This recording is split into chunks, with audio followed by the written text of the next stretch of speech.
વસ્ત્રાલમાં road પહોળો કરવા ચાલ્યું દબાણો પર બુલડોઝર।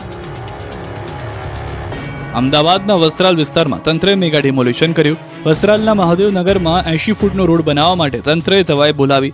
રોડને નડતરરૂપ દબાણો હટાવવા માટે તંત્રની ટીમ જેસીબી લઈને પહોંચી હતી। એએમસીની ટીમે 80 ફૂટ રોડ પહોળા કરવા અને રહેણાંક મકાન પર જમીન દોસ્ત કરાયા। વચ્ચે આવતા દબાણોને જમીન દોસ્ત કરીને રામજી મંદિરથી તક્ષશિલા સુધી 80 ફૂટના રોડનો કરાયો પહોળો। ટીપી રસ્તો પહોળો કરવામાં અનેક સોસાયટીના રહેણાંક મકાન જમીન દોસ્ત થયા। અંબાજીમાં મોબાઈલ લૂંટારુઓ બન્યા છે બેફામ।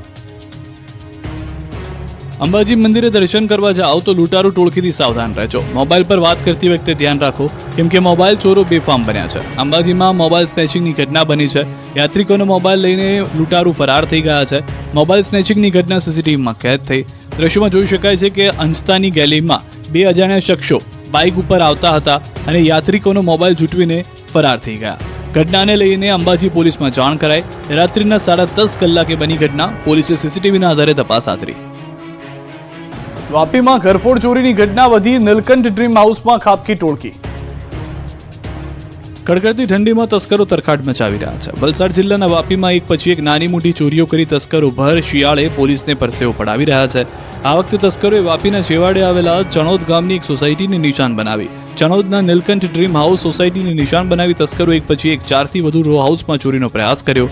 એક ઘરમાંથી અંદાજે 1.5 લાખથી વધુની કિંમતના મુદ્દામાલની ચોરી કરી। ચોર ટોળકી સીસીટીવી કેમેરામાં કેદ થઈ। આ અંગેની જાણ થતાં સ્થાનિકોએ ચેક કરતા સીસીટીવી ફૂટેજમાં તસ્કર ટોળકી દેખાઈ। આ સીસીટીવી ફૂટેજ સાથે રહીશોએ વાપીના ડુંગરા પોલીસ સ્ટેશનમાં અંગે ફરિયાદ કરી। આથી પોલીસે સીસીટીવી ફૂટેજના આધારે તસ્કર ટોળકી સુધી પહોંચવા તપાસ હાથ ધરી છે। સુરત વીર નર્મદ દક્ષિણ ગુજરાત યુનિવર્સિટીમાં એનએસયુઆઈ દ્વારા વિરોધ પ્રદર્શન।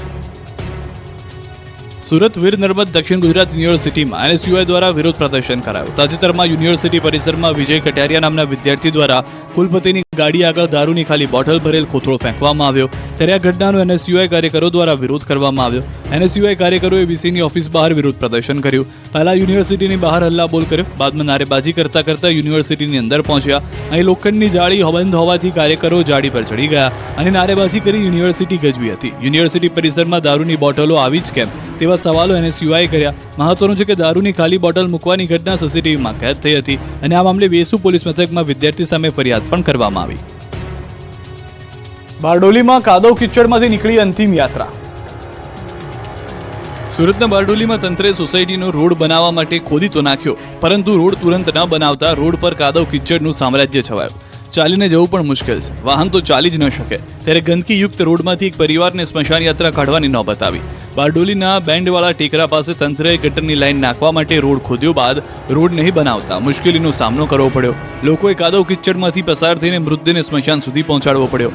ખોદેલા રસ્તામાંથી અંતિમ યાત્રા કાઢતા ડાઘુઓને નાકેદમ આવી ગયો। લોકો થોડા દિવસે તારા જોવા માંડ્યા। પાલિકાના પાપે મોતનો મલાજો પણ ન જળવાયો। ત્યારે છેલ્લા 15 દિવસથી રસ્તો ખોદેલો હોવા છતાં કોઈ કામગીરી ન કરાતા રોષ ફેલાયો। રહીશો માટે રસ્તાનો બીજો કોઈ પણ વિકલ્પ ન હોવાથી આ જ રોડનો ઉપયોગ કરવા મજબૂર બન્યા। જૂનાગઢમાં પાણીની લાઈન તૂટતા ઉડ્યા ઊંચા ફુવારા। ઊંચા ઉડતા ફુવારાના દ્રશ્યો છે જૂનાગઢના। અહીં તંત્રની બેદરકારીના કારણે પીવાના પાણીની લાઈન તૂટી ગઈ। સવારમાં જ લાઈન તૂટી જતા જાણે કોઈએ શાવર શરૂ કર્યો હોય તે રીતે પટેલનગર વિસ્તારમાં પાણીના ફુવારા ઉડ્યા। રોડના કામ દરમિયાન બેદરકારી દાખવવામાં આવતા પાણીની લાઈનમાં ભંગાણ થયું। પાણીની લાઈનમાં પ્રેશર એટલું હતું કે એપાર્ટમેન્ટના 3જા માળ સુધી ફુવારો ઉડ્યો। એટલું જ નહીં, અડધો કલાક સુધી પાણીનો ફુવારો ઉડતો રહ્યો, જેથી રોડ પર પાણીની રેલમછેલ થઈ। સોસાયટીમાં 1000 લીટર પાણીનો બગાડ થયો। આ બનાવથી રહીશોને કોન્ટ્રાક્ટરની બેદરકારીનો આક્ષેપ કર્યો। બનાસકાંઠામાં આધાર કાર્ડ કેન્દ્ર પર કકળાટ, ટોકન લેવા માટે થઈ પડાપડી। બનાસકાંઠાના પાલનપુર જનસેવા કેન્દ્ર લોકો માટે મુશ્કેલીનું કેન્દ્ર બની ગયું છે। આધાર કાર્ડ કઢાવવા માટે લોકોને નિરાધાર થવાનો વારો આવ્યો છે। કેન્દ્ર પર કોઈ વ્યવસ્થા ન હોવાથી લોકોને મુશ્કેલીનો સામનો કરવો પડી રહ્યો છે। આધાર કાર્ડમાં અપડેટને લઈને દરરોજ લાઈન લાગે છે, જેથી દરરોજ અવ્યવસ્થા સર્જાય છે। લોકોને ધર્મના ધક્કા થાય છે, એટલે હવે કેન્દ્ર પર ટોકન આપવાની શરૂઆત કરી છે। ત્યારે શુક્રવારે સવારે આધાર માટેના ટોકન વિતરણ સમયે રીતસરની પડાપડી થઈ। ટોકન લેવા જાણે લૂંટફાટ થતી હોય તેવા દ્રશ્યો જોવા મળ્યા। કેન્દ્ર પર અવ્યવસ્થા ઊભી થતા હલ્લાબોલ કર્યો। આધાર કાર્ડ કાઢવા આવેલા લોકોએ મચાવ્યો હોબાળો। જનસેવા કેન્દ્રમાં સર્જાયેલી અવ્યવસ્થાને લઈને અરજદારોએ ટોકન લેવા કરી પડાપડી। આધાર કેન્દ્રના 2 ઓપરેટરોને અમદાવાદ સાયબર સેલ તપાસ અર્થે લઈ જતા આધારની કામગીરી અટકી હતી। માંગરોળમાં સ્માર્ટ મીટરને લઈને થયો સંગ્રામ, વીજ કર્મીઓને અટકાવાયા। સ્માર્ટ વીજ મીટરને લઈને ચારે બાજુ બબાલ થઈ રહી છે, ત્યારે સુરતના માંગરોળમાં પણ વીજ સ્માર્ટ મીટરને લઈને હલ્લાબોલ થયો. સુરતના માંગરોળમાં લોકોએ વીજ કંપનીના સ્માર્ટ મીટરનો વિરોધ કર્યો. રહીશોએ વિરોધ સાથે વીજ કંપનીના અધિકારીઓની કામગીરી કરતા અટકાવ્યા. લોકોએ પ્રશ્નનો મારો ચલાવી વીજ કંપનીના અધિકારીઓને રવાના કરી દીધા. સ્માર્ટ મીટરથી લોકોને ગેરફાયદો થાય છે તેવું સ્થાનિકોએ વીજ વિભાગના અધિકારીઓને કહ્યું. ત્યારે સ્થાનિકોના આક્રોશ જોઈ વીજ વિભાગની ટીમ કામગીરી કર્યા વગર જ પાછી ફરવા મજબૂર બની હતી. રાજકોટમાં અશાંત ધારો લાગુ કરવા મુદ્દે વધુ એક ધારાસભ્ય આવ્યા મેદાને.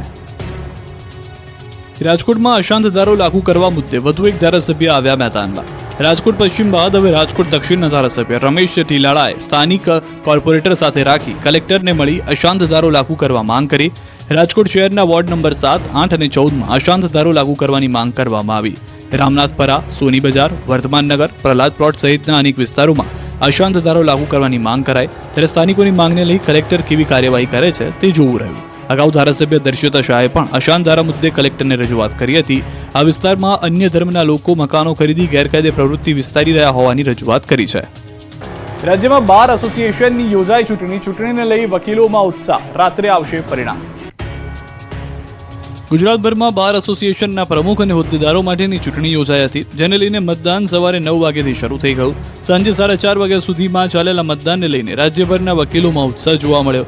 રાજ્યભરમાં 270 બાર એસોસિએશનની ચૂંટણીને લઈને ભારે ઉત્સાહ જોવા મળ્યો. સૌરાષ્ટ્રના સૌથી મોટા ગણાતા રાજકોટ બાર એસોસિએશનની ચૂંટણીમાં 3704 મતદારો મતદાન કર્યું. અહીં પ્રમુખ પદ માટે ત્રિપાંખીયો જંગ જામ્યો. તો સુરતમાં પ્રમુખ પદ માટે ઉદય પટેલ અને બ્રિજેશ પટેલ વચ્ચે કટોકટીનો જંગ થયો. સુરતમાં નોંધાયેલા 4978 મતદારોમાં ખાસ્સા ઉત્સાહ જોવા મળ્યો. 4978 6 હોદ્દેદારો અને 11 કારોબારી સભ્યોનું ભાવિ નક્કી કરશે. સુરત ડિસ્ટ્રિક્ટ જજની મનાઈ હોવા છતાં પણ કોર્ટ કેમ્પસમાં બેનરો જોવા મળતા વિવાદ થવાની શક્યતા સેવાઈ રહી છે. કોર્ટ બિલ્ડિંગની ફરતે મુકાયેલા સીસીટીવી કેમેરાને પણ મેન્ટેન કરાયા. તો વડોદરા ખાતે વકીલો વચ્ચે ખરાખરીનો જંગ જામ્યો. 18 બેઠકો પર 43 ઉમેદવારો વચ્ચે કાંટાની ટક્કર જોવા મળી. 3845 મતદારોએ મતદાન કર્યું. તો સાબરકાંઠા જિલ્લા બાર એસોસિએશનના 5 હોદ્દા માટે 12 ઉમેદવાર મેદાને છે. ગુજરાતીઓને કાતિલ ઠંડીથી મળશે રાહત. 5 દિવસમાં ઠંડીમાં થશે ઘટાડો. રાજ્યમાં હાલ કડકડતી ઠંડી પડી રહી છે. કાતિલ ટાઢના કારણે લોકો ઠૂંઠવાઈ ગયા છે. મોટાભાગના શહેરોમાં ઠંડીનો પારો ગગડીને 12 ડિગ્રી નીચે પહોંચી ગયો છે. ઠંડીની સાથે બર્ફીલા પવનથી લોકો ફફડી ગયા છે. રાજ્યમાં નલિયામાં સૌથી ઓછું 6.4 ડિગ્રી તાપમાન નોંધાયું. તો રાજકોટમાં 9.5 ડિગ્રી, થરાદમાં 10.1 ડિગ્રી, ભુજમાં 10.2 ડિગ્રી, નર્મદામાં 10.4 ડિગ્રી, રાધનપુરમાં 10.5 ડિગ્રી, હિંમતનગરમાં 11 ડિગ્રી, દાહોદમાં 11.2 ડિગ્રી, ગાંધીનગરમાં 11.5 ડિગ્રી, વલસાડમાં 11.9 ડિગ્રી, અમરેલીમાં 12.6 ડિગ્રી, અમદાવાદમાં 13.4 ડિગ્રી અને વડોદરામાં 14.6 ડિગ્રી તાપમાન નોંધાયું છે. જોકે રાહતની વાત એ છે કે હવે ઠંડીમાં ઉત્તરોત્તર ઘટાડો થશે. રાજ્યના લોકોને ઠંડીના પ્રકોપથી રાહત મળશે. હવામાન વિભાગની આગાહી મુજબ આગામી 5 દિવસ ઠંડીમાં ઘટાડો રહેશે. પવનની દિશા બદલાતા હવે ઠંડી ઘટશે. જોકે સૌરાષ્ટ્ર કચ્છ છૂટવાવા માટે રહેજો તૈયાર. રાજકોટ, પોરબંદર અને કચ્છમાં કોલ્ડવેવની શક્યતા. સામાન્ય કરતાં 4.5 ડિગ્રી ઘટાડો થતા કોલ્ડવેવની આગાહી. હાલ ઉત્તરથી ઉત્તર પૂર્વ તરફ પવન ફૂંકાતા આગામી 24 કલાક કોલ્ડવેવની આગાહી કરી છે. જોકે આગામી 5 દિવસ તાપમાનમાં વધારો થવાની શક્યતા છે. મરચાએ ઊંઝાના ખેડૂતોને કર્યા માલામાલ. મહેસાણા જિલ્લાના ઊંઝા તાલુકાના ખેડૂતો તીખા તમતમતા મરચાની ખેતીથી બન્યા સમૃદ્ધ. આ વર્ષે લીલા મરચાના સારા ભાવ મળતા ખેડૂતો ખુશખુશાલ જોવા મળ્યા. ગત વર્ષ કરતાં ખેડૂતોને લીલા મરચાના બમણા ભાવ મળી રહ્યા છે.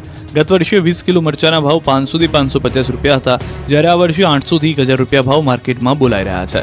મરચાના સારા ભાવને કારણે ઊંઝાના વિશોળ ગામમાં ખેડૂતોએ 150 વીઘામાં મરચાનું વાવેતર કર્યું. ખેડૂતોએ કહ્યું, અમારા ગામના ખેડૂતો 2 પ્રકારના મરચાનું વાવેતર કરે છે.